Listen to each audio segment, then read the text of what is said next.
Hello and welcome to the first of hopefully many clinical radiology application changes webinars. This is the 2025-2026. It's been a long time. It's nice to see you guys all again.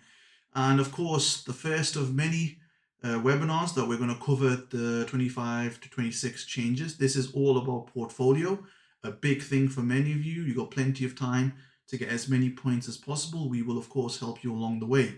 My name is Mohammed. I hope you all know me by now. I'm one of the RadCast co-founders and privileged enough to go through the portfolio changes with you in this webinar. So get cozy, get comfy, grab a coffee, and let's get cracking. So this is breaking news. Well, I hope so, if I'm not lazy and don't get this out onto the YouTube channel and on the course ASAP. But I think I made this 2 days after the recruitment website change with the new latest portfolio scoring criteria. So consider it a hot off the press. Don't say we don't help you, and of course we love you all. That's why we do these webinars. So let's go through the major portfolio changes. The big four, well, five, but the four that we're going to talk about first is number one, only 5 domains. Yes, 2 have gone. Previously there were 7, now it's 5. What's been removed? Prizes, which is a big hooray, and the teaching and training qualifications have kind of merged into one. A big change, a positive change, and I'll explain why. Top 800 MSRA scoring candidates will be invited to submit portfolio evidence. The rest of you, unfortunately, we will be told, save it for next year. Sounds very harsh. It is indeed, but it shows how important the MSRA is. So make sure you're in the top 800.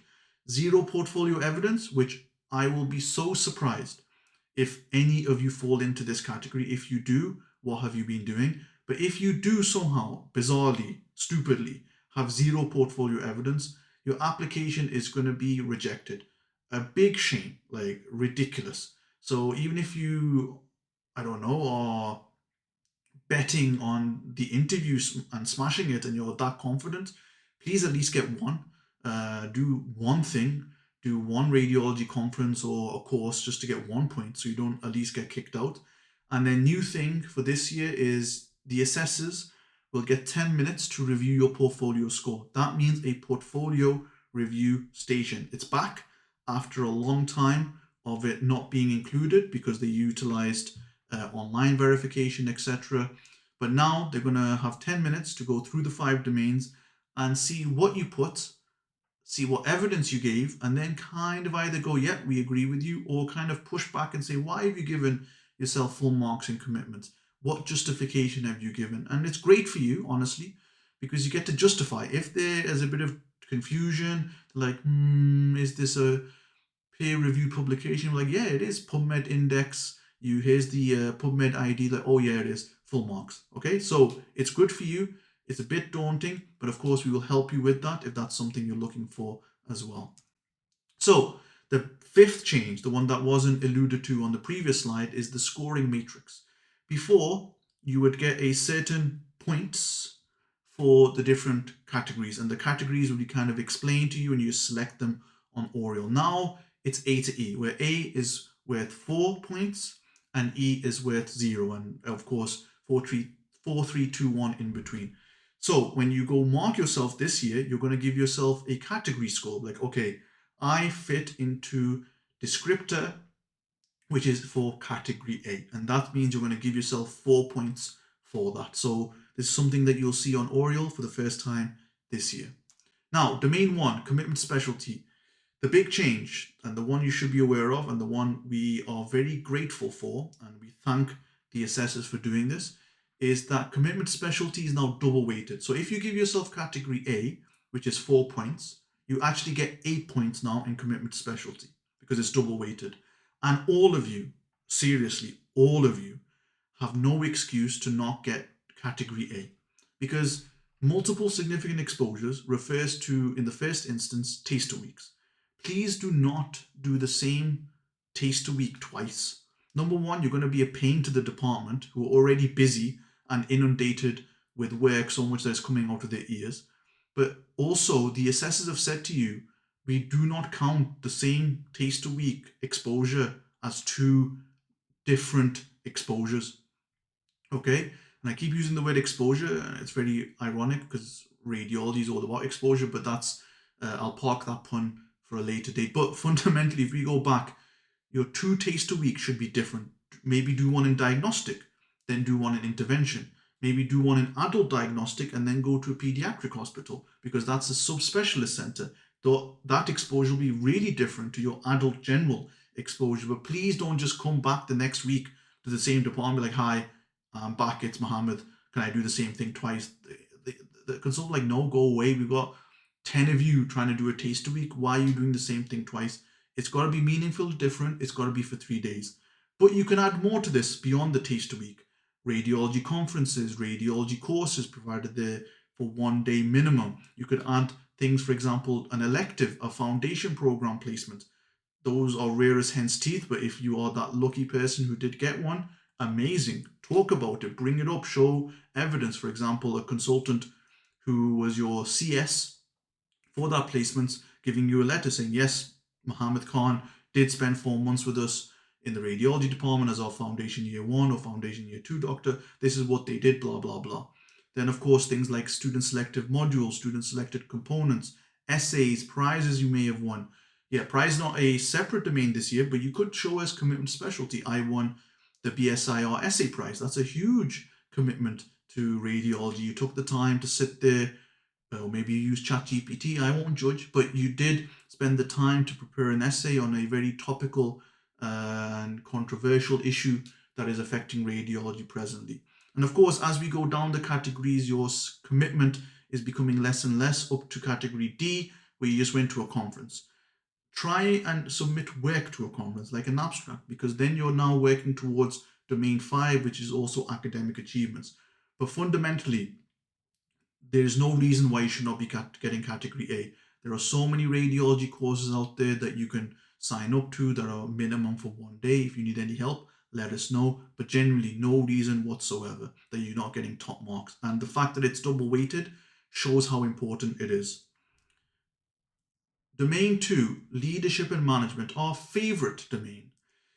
Fundamentally, no changes. But that also means fundamentally, it's not changed in the sense that it's ridiculously hard to score anything in. Honestly, I commend anyone who gets even a point in this domain.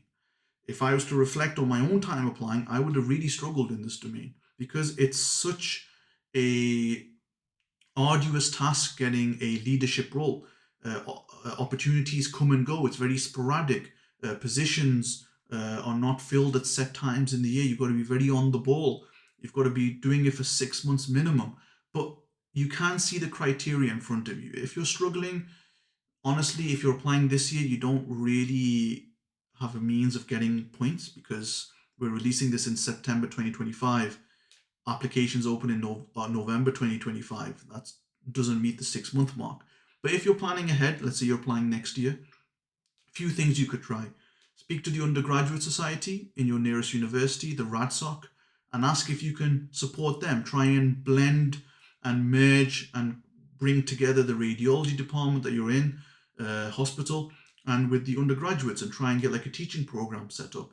Number 2, work with your foundation program, act as a rep, doctor's mess rep, committee, whatever, BMA rep, a society rep, for example, Society of Radiologists in Training, BSIR. Once again, there are opportunities. It is challenging, I'm not going to lie. But if you have time, for example, you're applying next year, start working on this domain to at least get 1 point. Because that 1 point will really put you higher up in the ranking compared to other candidates that most likely, and this is from our experience supporting candidates since 2018, going to get category E where they don't have anything. So if you have any points, really pat yourself on the back. I'll do it for you if you want, because that's great. If you have time, start working on at least category B, C, and D. If you get category A, please email me and tell me what the hell you did. I'd be so curious and I commend you so much. That's amazing. But if you are applying this year and you don't have anything, the best thing you can do is rather than go crazy and start emailing every society known to man, is just let it go. I don't mean to sound harsh. Let it go. Focus on the other domains that are easier to get points in, especially last minute, and make up the marks in your interview. Okay? Domain 3, teaching and training. Before, it used to be a teaching domain and then a qualifications in teaching domain. Now it's merged into one. Honestly, I think this is great. because it kind of merges two domains where you could have got mediocre marks into one domain where you can score quite well. Of course, top one, formal teaching qualification at a postgraduate level. If you have an intercalated master's in medical education, I'm sorry, it doesn't count, but they're not just hating intercalations. This is a universal thing across all specialty programs in the UK, that intercalated degrees do not count as part of portfolio criteria. You could do a master's in medical education as a postgraduate, a PG DIP, a PG cert. Once again, a big thing, and we get asked about this time and time again. Hi, Dr. Khan, I'm kind of doing a PG cert. It's not finished yet. They'll give me a letter saying I'm enrolled and I will get my degree in January, but will it count? The answer, as per the assessors, and they made this in black and white on the recruitment website, is categorically no. Pending things do not get accepted, whether it's a pending audit, a pending qualification, a pending publication, a pending presentation. You need to have done the thing to get marks, because let's be honest, if they didn't and they just gave it if you've enrolled, everyone would just enroll tomorrow for a PG cert and be like, yeah, I'm doing a PG cert, but I'm not finishing it till next year. It would be unfair. So that's why you have to have completed the degree to get the top category points. Most candidates fall into category B or C. Last year, major contribution involved regional, national, or international. This year, it's been split, with regional taking category D and national or international taking category B. Now, when it says major contribution, this is not only defined by time, 3 months, as per the recruitment website, but also what you did. There is a lot of confusion here between candidates saying, well, I helped set up the teaching program, but I didn't actually teach. If that is something you fell into, you are getting points in domain 2, not domain 3. Domain 2 is you showing leadership and management, all right? But domain 3 is you actually delivering the teaching, you getting feedback on your teaching, you improving your teaching, etc., etc. Not I helped set up a teaching program and then didn't deliver any teaching on it. Don't fall into that trap. You want to be actively teaching. Now, if you want to make a national or international teaching program, honestly, just think a bit outside the box. Let's say you are doing a 3-month teaching program on fundamental tips and tricks for new foundation doctors. Just make it available on Zoom and promote it to every medical school, every foundation program in the UK. And that's a national program. Maybe you're doing a 3-month teaching program on emergency pathologies you will encounter in A&E. Send it out internationally. Reach out to our international medical graduate colleagues. That becomes an international teaching program. And of course, the evidence is that someone who supervised the project, for example, your consultant, has said yes. They reached out and they got enrollment from India, Pakistan, America, Europe, Africa, UK, etc. That makes it international, okay? You've got to be very clear in your evidence, because in the 10 minutes, they will push you and say, can you justify your score? Other candidates will only fall into category C, which is that you're going to teach the trainer or teach the teacher course. Once again, plenty of providers out there. If you're looking for one, we do offer one. It's a 2-day program. Please do get involved. Please do ask. We'd love to get you enrolled onto the program. And of course, regional does not mean your hospital, right? If you just say, I've done teaching in my hospital, that's category E. Regional, for example, the Northwest, would you be doing a teaching program in the Royal, but inviting all relevant parties, for example, foundation doctors or medical students or internal medicine trainees, whatever is relevant across the Northwest. So that means you may get doctors that reside in Liverpool, Lancashire, Manchester, etc. attending. That would be regional, right? They have made a very clear cut what national is defined as, what regional is defined as, and what local is defined as. Don't try to play the game. They will ask you, and honestly, they will just mark you down and be like, you're trying to deceive us. And please don't be that person, because they made it quite clear, if you are actively doing this and repeatedly doing this, they can flag up your application and even worse, get you called up to GMC for probity. And that's the worst thing you want to do. Like, okay, it's getting rejected, but then there's getting rejected and flagged up to the GMC for probity. Don't be that person. Just be honest, be truthful with your evidence, and then choose the category that reflects your evidence best. Audit and quality improvement, domain 4, no changes, which is fantastic. And truth be told, you should all get full marks. I don't mean to sound like a snob. I'm not being like, oh, look at me, I was so great, I got full marks. It's genuinely not hard. The Royal College of Radiologists have made your life so easy. They've given you a great resource called Audit Live. And not only is it a great resource just off the bat because it has audit ideas, but it becomes even better when you can download the actual audit template. So all you have to do, like you do with recipes, is follow the instructions. Like Audit Live used to be called audit recipes because it was like a recipe. So just go and follow it letter to the T and just get the audit done. It's not hard. Similarly, quality improvement projects, not hard at all. It has to be in radiology, which means it has to have an imaging component. That doesn't mean you need to have done it in the radiology department, because A&E, general medicine, even general practice, surgical specialties, they will all have imaging components to them. You just got to pick one that has an imaging element to it. If you don't, then I'm sorry, you're not really doing yourself any justice, considering it's told you it's got to be relating to radiology. But fundamentally, and I've seen so many candidates get caught out with this, it's got to show a change in practice. What does that mean? You can't just do a half audit or QI cycle. All right? You can't just do an intervention like a teaching session, a poster, whatever, and then go away and be like, yeah, I'm going to get category A. You're not. You're probably going to go all the way down to category D, because category A, B, and C all say at the end, change in practice. That means you've completed the cycle following your intervention and shown a change in practice. Whether it's positive or negative, that depends on your intervention, but you've got to have that evidence. If you don't, you're not eligible for A to C. You'll end up in category D, 1 mark, which is honestly ridiculous and just not like sensible. Like, you should not be getting category D. All of you understand audits so well and QI projects so well, because if you've done foundation training, you will have had to have done one per year to get your foundation program certificate of competencies. All right, so it's kind of ingrained in you as to how to do an audit and QI project.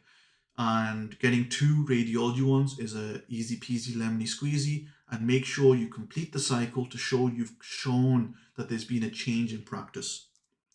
Domain 5, academic achievements. This is one with these big changes.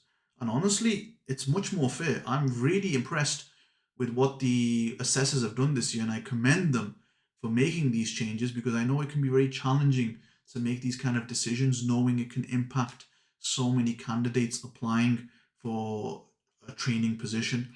Now, before, it used to be a case that if you had a postgraduate research degree, an MD, a PhD, an MPhil, whatever, you would be the only group of candidates eligible for top domain marks, which was unfair, because PhD, MD, and MPhil, especially postgraduate, not intercalated because those didn't count anymore, it was a big commitment. 3 years for a PhD, 2 years for an MD, 1 year for an MPhil or for a master's.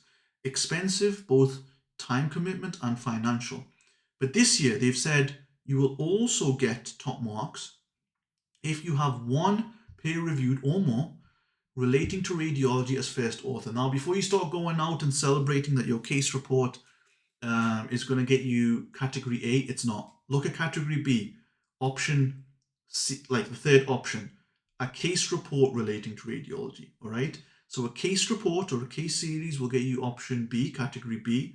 Anything beyond that, for example, a systematic review, a randomized control trial, a meta-analysis, observational study, etc., you're going to get into category A. Now, you may be thinking, well, why is that? Well, this may sound elitist now, and I don't mean to, but if you look at the research hierarchy, in terms of academic rigor, case reports and case series are right at the bottom of that kind of pyramid of research. And at the top is randomized control trials and meta-analyses. So I do understand why they've made this differentiation. Now, if you get into category C, you're now looking at non-radiology publications or poster presentations or oral presentations at a local or regional level. They've made that distinction again between national and international and local and regional. Make sure you're always actively looking at conferences. You'll be so surprised as to the number of conferences these days. There's so many now in the world, and you will easily find one where hopefully they'll be accepting abstracts.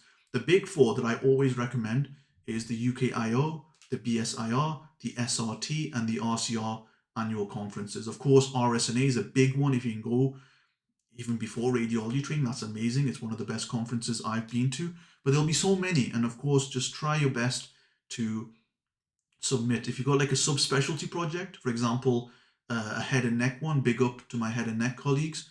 You got things like the British Society of Head and Neck Imaging. They are so active when it comes to conferences, and it's a great conference. Try and submit an abstract there. You'll be surprised as to how impressed these assessors can be with your work based upon the stage of training you're at. It's actually very impressive that a foundation doctor is getting an abstract submitted. And honestly, pat on the back if you are. It's a great thing to have on your CV. And finally, category D. I've mentioned intercalation a few times and how historically, because of changes to recruitment as a whole, not just in radiology, but also all specialties, they were not able to give you any points. But if you look at category D, it now mentions that you will get 1 mark for an intercalated degree. So if you have nothing else and you've done a BSc in your medical school as an intercalated degree, you'll now fall into category D, which I think is good. It shows recognition for something that is difficult. There were a lot of expectations during the BSc, the Masters, the MPhil, even as an intercalation. It wasn't often a joke, like you did have to do a lot of work, so I'm glad there is recognition for this now. But overall, this has a lot of changes, be aware of them. I think this will help a lot of candidates actually score, and I think score quite well. I think category A or category B. Now, prizes, domain 6. It's time to say goodbye to our friend domain 6. Well, it was domain 7, I think, last time, but now it's domain 6 because the other one is gone, the training qualification. But I digress. It's gone. And honestly, you should be glad because it's so hard to get a prize. Like, it's very high risk. If you don't win the prize, what do I do with this project? This random essay I've written on the role of AI in like interventional radio. I can't do anything with this. It's going to just gather dust. Is my SSM in surgery that I did in second year a prize? I got top. Is this a prize? Is my honors a prize? It literally was very confusing. And I appreciate how the assessors must have been like scratching their head saying, okay, is this a prize? Is that a prize? How do I mark it? Is this a recognized society? Is this not a recognized society? What is the criteria? But it's fundamentally gone. You should be happy because now you can focus that time and effort into working on things like an abstract that you can submit to a conference, writing up a case report, doing some leadership, or just doing your taster week so you can actually realize if radiology is for you. So, too long didn't read. What are the big takeaway points? Only 5 portfolio domains, no longer 7. Commitment to specialty is double weighted, rightly so in our opinion. Teaching and training is combined. We think it's easier to score high now in this domain. Academic achievements are much more easier to get a score in. Once again, I think this is great and it will help a lot of candidates. And leadership domain remains a load of, and I'll let you figure out what I'm trying to apply. So why should I bother with a portfolio? Listen, Mohammed of RadCast, I'm going to smash the MSRA because I'm that good. And I've got the gift of the gab. I'm going to go into my interview and I'm going to knock the socks off, right? I'm just going to literally impress them with my articulation, my ability to emphasize and get my points across clearly and the experiences I have. I'll make sure to get 1 point. I'll do a random conference, but listen, I've got this in the bag. I don't need to bother with portfolio. Well, you do, because radiology competition ratio once again was in the 11 point something figure. Last year, 11.27 candidates per place. Ridiculous. to be honest, it was ridiculous across the board, and there's now a huge issue with recruitment numbers and recruitment spaces, but that's another issue entirely. I'm focusing purely on radiology. It's probably going to be in the 11 point something figure again. And every point counts after shortlisting, right? Most likely MSRA will not be included in your final rank. It'll just be used to shortlist because they need to filter down the huge number of candidates somehow. And then it will be a combination of portfolio versus your interview score. Any point you can get, whether it's from an audit, a case report, a conference, a course, a taster week, will mean that you are helping yourself get the rank required for your first choice, right? And you have to reach benchmarking, by the way, which means a minimum number or a minimum score in each of the interview stations. If you don't, guess what? You're being rejected. So if you just get benchmarking because you gave a very mediocre average performance, but your portfolio was good, you're making up that deficiency. This is actually your safety blanket, your cushion, and you have no reason why in the last time left between now and application windows opening, you get as many of these low-hanging, high-yield points onto your portfolio. So all in all, it's going to be like that. I'm not going to say it because I don't want this video to get taken down for profanity, but the competition ratio is exactly what this person is miming. Every point does count, and every point is one step closer to you getting your training number. You want to get out of this application rat race where you're having to sit the MSRA, realizing you're going insane from learning about every ethical scenario, and then getting rejected because you just didn't meet the rank required to get a training number. You want to get out of this rat race because every year so far it's getting harder and harder and harder, and we anticipate it's going to get harder still. And of course, as is the RadCast way, we got you. We've always got you. We've always had your back. And of course, since 2018, we've been supporting a lot of candidates get into radiology, which is their dream specialty, and rightly so. And we will have your backs this year. We are always available to give you the support you need. Just email at hello@radcast.co.uk and we'll try and give you some personalized portfolio support.